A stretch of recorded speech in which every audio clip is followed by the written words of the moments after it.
with a girlfriend for a while, right? I don't know, a month, 2 months, 3 months, whatever the fuck. And, you know, inevitably she's going to start to whine and complain. Whine and complain and criticize. Whine and complain and criticize you. Of course, it's inevitable, okay? Women do this. Now, here's where so many guys fucking fail miserably. They start to argue. Yeah, that's their failure. They start to argue. Yeah, the girlfriend whines and complains and criticizes, and the guy starts to say, you know, about whatever it is that she's complaining about, he starts to contradict her and say, no, it's not like that. See? And that's where they fail. They fuck up. They completely fuck up. Yeah? They completely fuck up because, you see, the issue of whining and complaining and criticizing, right? It could very well be that what she is saying is totally inaccurate. Or more likely not, it is totally inaccurate. But the thing is, see, a guy is failing to understand a woman's psychology when he starts to argue when a woman whines and complains and criticizes. He's just failing, he's missing the mark insofar as what's going on with a woman's psychology. Because see, a woman, when she whines and complains and criticizes, what she's really doing is just letting off steam. She doesn't really give a shit about what she's talking about. She's just letting off the frustration, the natural frustration that accumulates in a relationship. Because of course, with any two people, see, the man and the woman together, the man is going to want certain things from the woman, and the woman is going to want certain things from the man. And there is always going to be a shortfall. It's inevitable. Because of course, no two people are perfect for one another. And the whole issue of a relationship is that, you know, you're together with a woman and you are slowly coming to an understanding. You are negotiating how you two fit. And so during the course of these negotiations, there are of course going to be moments where the guy naturally falls short of the girl's expectations. Now, the guy could be a fucking saint, okay? You could be a fucking angel placed on this fucking earth. And, you know, most girls are always going to find something wrong with you. Inevitably. So don't worry about it. It's not your failure, okay? It's not your failure at all. It's not the girl's failure. She just has expectations or desires that simply can't be met by you or by anybody. Or more to the point, you have a lot of things going for you that make her happy and a few things that she's not crazy about. And these are the things that she's going to get all pissy about, that she's going to, you know, whine and really complain. Why don't you do this and why don't you do that and blah, blah, blah, blah, blah.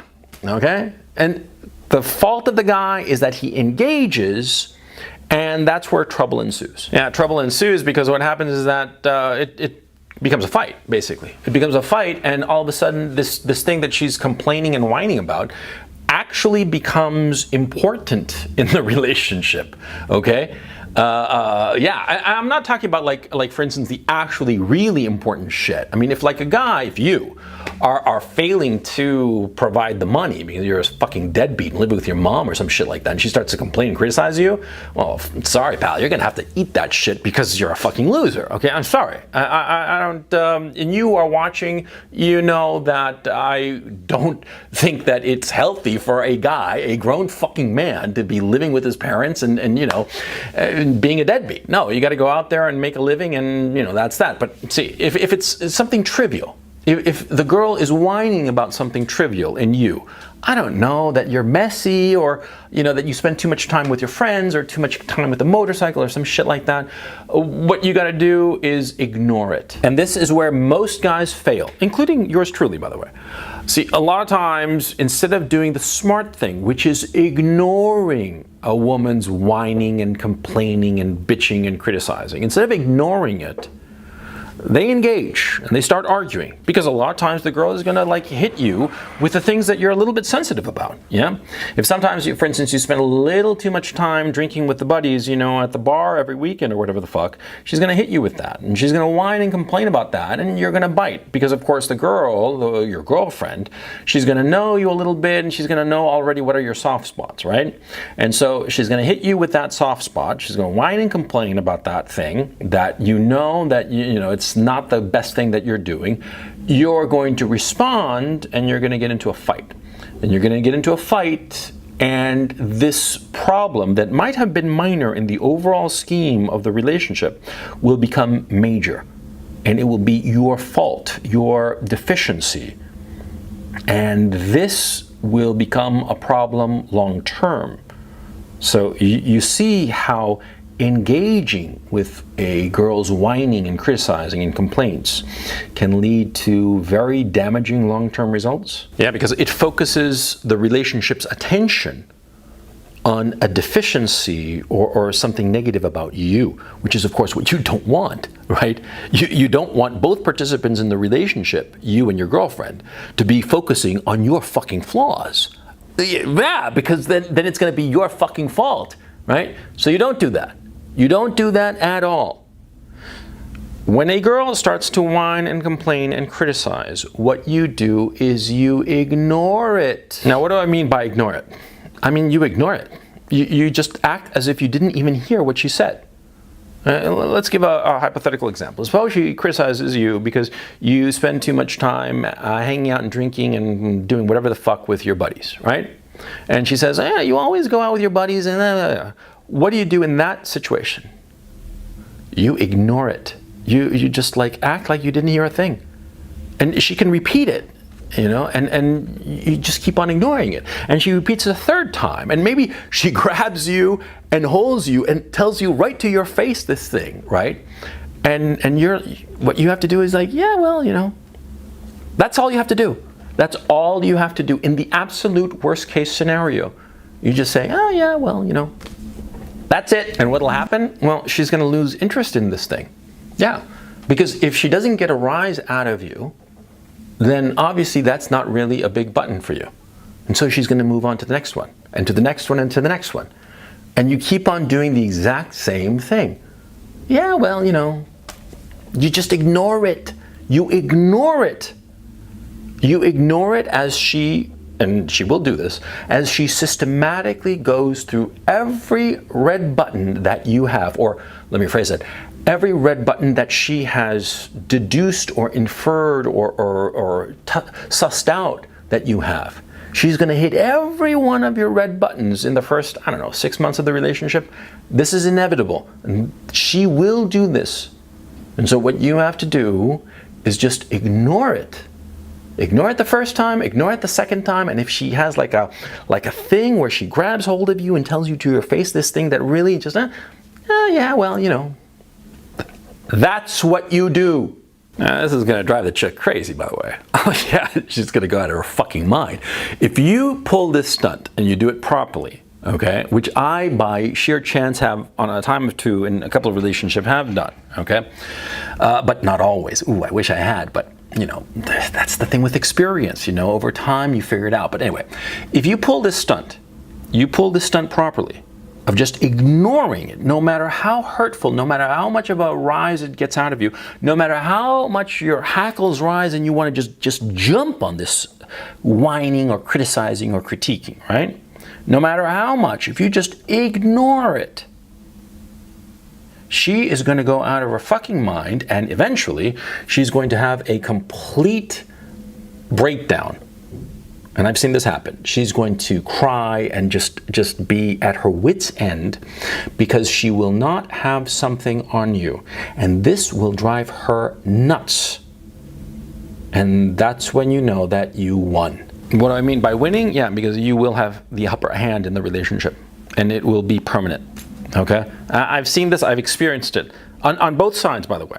Okay, of me fucking up on what I've just told you and me doing this successfully.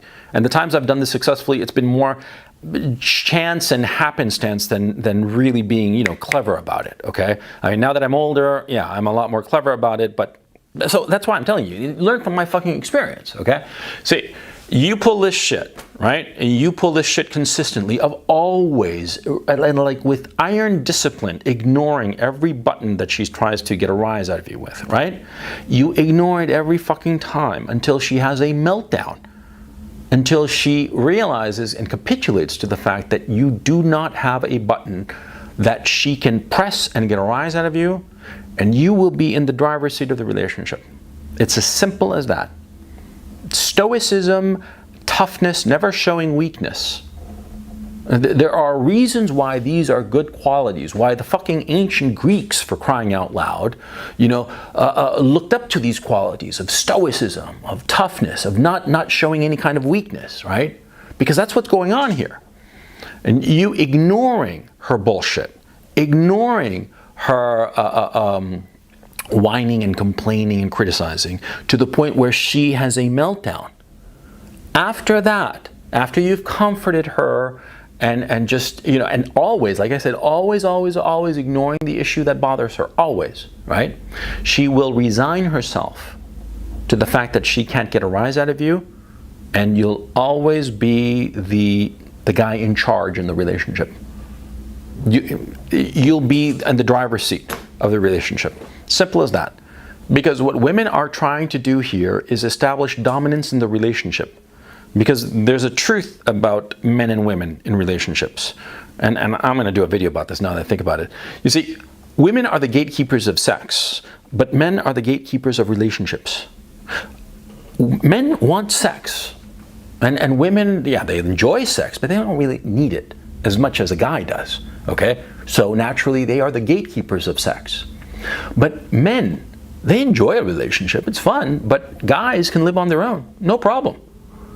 But women need relationships. It defines them. They need relationships with other people, women, their parents, their friends, their social milieu, and they need a relationship with a guy, a sexual, romantic relationship with a guy. They need it. And because of this need, which men don't have, men become the gatekeepers of relationships. And so when a woman is involved in a relationship, she keeps trying to test the gatekeeper's authority. She is trying to find his limits, find how she can, take control of it, because ultimately her need for a relationship makes her the weaker partner in the relationship. Because she has a need for the relationship and a guy doesn't.